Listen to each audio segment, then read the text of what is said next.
मी नंदुरबार जिल्ह्याचा पालकमंत्री म्हणून मी एका महिन्याला एक वेळ किंवा 2 वेळा जात असतो. सुरत वरून 3 तासाचा रस्ता हा नंदुरबार जिल्ह्याला आहे. तर गुजरात 2 तासाचा आहे आणि तिथून 1 तास नंदुरबार आहे. गुजरातच्या हद्दीचे रस्ते चांगले होते आणि नंदुरबारच्या हद्दीमध्ये खराब रस्ते होते. त्यानंतर माझा श्रावणी म्हणून गाव होता, तिथे एक कार्यक्रम होता, तिथे रस्ते खराब होते. मी त्या दिवशी सांगितलं की आता आपल्याला यापुढे रस्ते दर्जेदार करायला पाहिजेत आणि दर्जांची ही जी रस्त्यांची अवस्था आहे त्यामुळे पालकमंत्री म्हणून मला लाज वाटते. खरं याच खड्ड्यांच्यावरून नाशिकमध्ये राजकीय वाद त्यांना पारंपरिक मोर्चा सुद्धा संजय राऊत जाऊन करतात. तर ठीक आहे, विरोधकांचं ते काम आहे, परंतु आपण सत्तारूढ लोकांनी सुद्धा यापुढं रस्त्याची चांगली कामं झाली पाहिजेत, दर्जेदार कामं केली पाहिजेत आणि पावसाळ्यामध्ये रस्ते खड्डेच पडणार नाहीत अशा प्रकारची योजना किंवा नवीन टेक्नॉलॉजी आणली पाहिजे. आणि दरवर्षी पावसाळ्यानंतर जो लोकांना त्रास होतो त्यामुळं विद्यार्थ्यांची, ज्येष्ठ नागरिकांचे जे हाल होतात ते आपल्याला संपवता आले पाहिजेत. त्या दृष्टीने माझं ते वाक्य होतं. राज्यातले रस्ते आणि त्यामध्ये होणाऱ्या भ्रष्टाचारावर आरोप सत्ताधाऱ्यांवर करत असताना सत्ताधारी पक्षातलाच एक मंत्री अशा पद्धतीने वक्तव्य करतो, म्हणजे एक फेल्युअर मान्य नाही, तुम्ही एक लक्षात घेतलं पाहिजे, अनेक सरकार आली आणि गेली, दरवेळी पावसाळ्यानंतर असे खड्डे पडतात, दरवेळेला लोकांना त्रास होतो. हा कायमचा त्रास संपण्यासाठी नवीन टेक्नॉलॉजी आणली पाहिजे आणि रस्ते केले पाहिजे. नाही, आपापल्या सोयीनं हे संचालक फिरत असतील. आता मी वाचलं जनस्वराज, राष्ट्रवादी, राष्ट्रवादी वेगळ्या ठिकाणी आहेत, राष्ट्रवादी शिवसेना आणि त्याच्यानंतर जनस्वराज्याची लोक एकत्र फिरतात आणि भाजपची लोक वेगळ्या फिरतात. कोल्हापूर जिल्हा कव्हर करायचा आहे त्यांना, त्यामुळे ते सुईनं हिंडतायत. मला वाटतं युतीमध्येच निवडणूक होणार आहे. नाही, मला काय तसं वाटत नाही, कारण मी माझ्या विधानसभेचा फार मायन्युटली अभ्यास करतोय. ज्यांची डबल नावं आहेत, ज्यांचं 2002चे पुरावे नाहीत किंवा ज्यांना फॉर्म दिलेले आहेत त्यांनी भरून दिलेले नाहीत, असेच लोकांची नावं ही गळण्याची शक्यता आहे. जर आपले BLA लोक जर चांगले असतील, जर जागरूक असतील, तर मला वाटतं हा धोका फार वाढणार नाही. आणि मला वाटतं जर जागरूक लोकप्रतिनिधी हे आपापलं काम चांगल्या पद्धतीने करतात. 4.5 लाख पक्षाकडे अशा पद्धतीचं सॉफ्टवेअर गेले का? नाही, मला काय त्याची माहिती नाही. साहेब, कोल्हापूर जिल्ह्यातील 4.5 लाखापेक्षा अधिक जे आहेत ते दुबार मतदार कमी होत आहेत, हा कुठेतरी एक मोठा नाही, क्रमांक काय झालंय, आपले अनेक भागातले लोक हे मुंबईमध्ये आहेत. आता त्यांनी ठरवायचं की मुंबईला मतदान करायचं आहे का आपल्याला इकडे करायचं आहे, किंवा अनेक लोक हे कर्नाटकातून स्थलांतरित झालेले आहेत. आणि मला वाटतं जे जे पुरावे देतील, त्यांची नावं येतील, आकडा तुम्हाला जरी मोठा वाटलाच असेल तरी अशी दुबार नावं अनेक होती. नाही, आमच्या पक्षामध्ये अजून नाव ठरलेलं नाही. उद्या मंगळवारी गेल्यानंतर मी त्याची माहिती घेईन. महाराष्ट्र जे आहे ते दुसऱ्या क्रमांकाचं कर्जबाजारी राज्य आहे, अशा पद्धतीचं आहे. तमिळनाडू जे आहे ते सर्वाधिक 1 नंबरला आहे. कसं पाहता याकडे कर्जबाजारी राज्य म्हणून? तुम्ही एक लक्षात घेतलं पाहिजे, आपल्या सकल उत्पन्नाच्या आपण आपला जरी कधी कर्ज असेल तर आपण मूलभूत विकासासाठी घेतलेलं कर्ज हे 15% आसपासच आहे. म्हणजे आपण आपला कुठलाही नियम जो आहे तो तोडलेला नाही.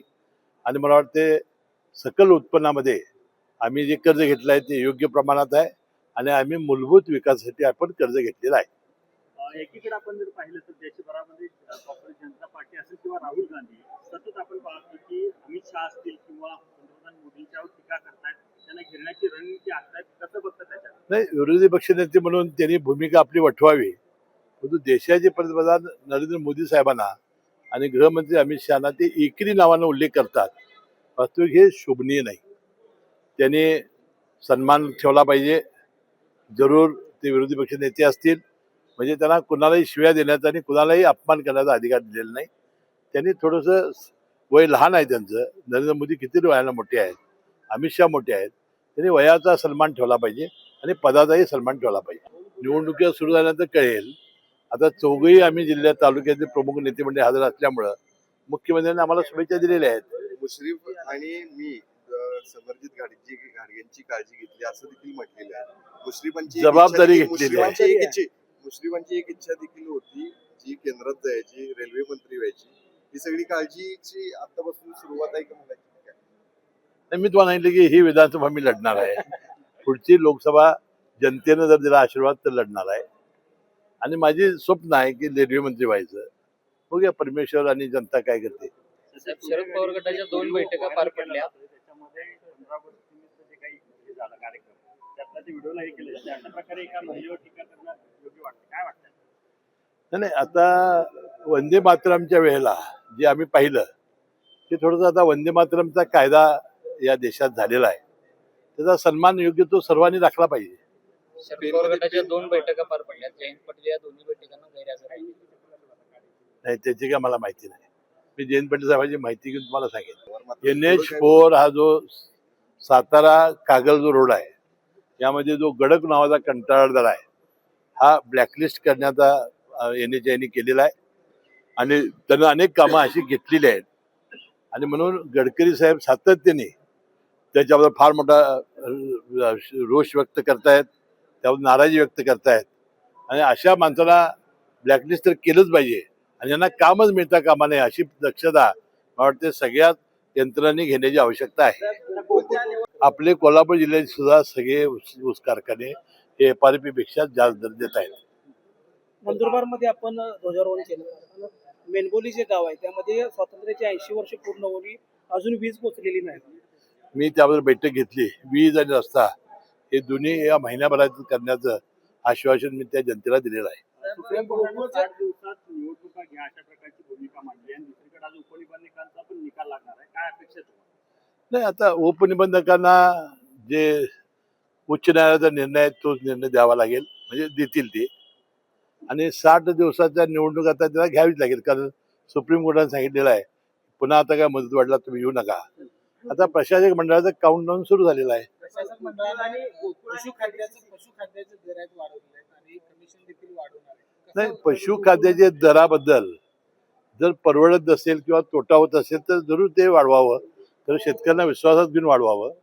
कमिशनमध्ये मात्र थोडीशी गडबड आहे असं माझ्या कानावर आलेलं आहे.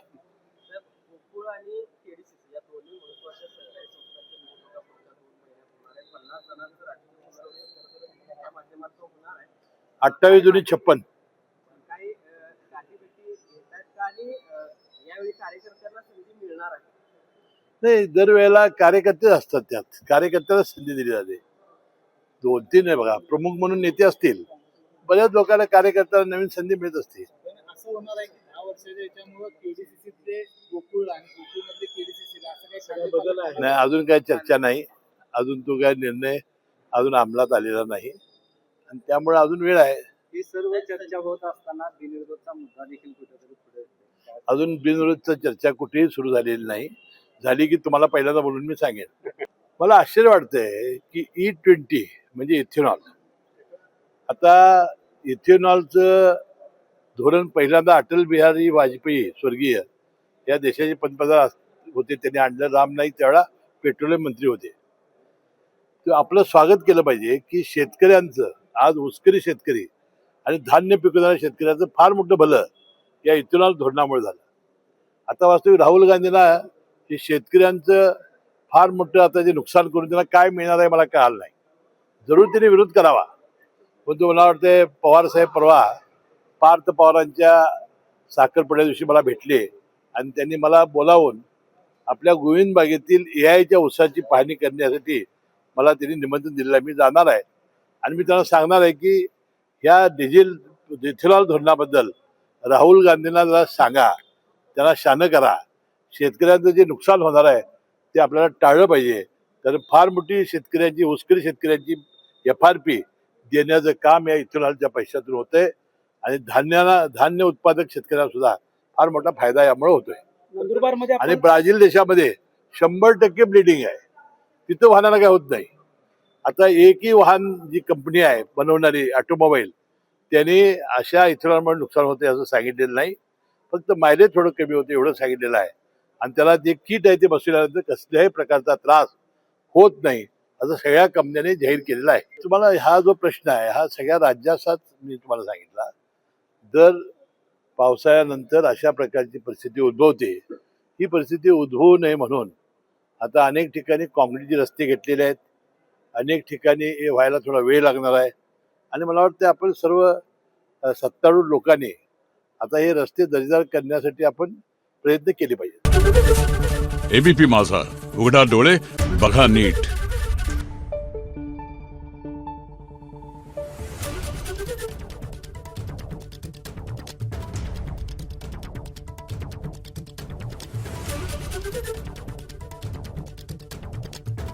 Thank you.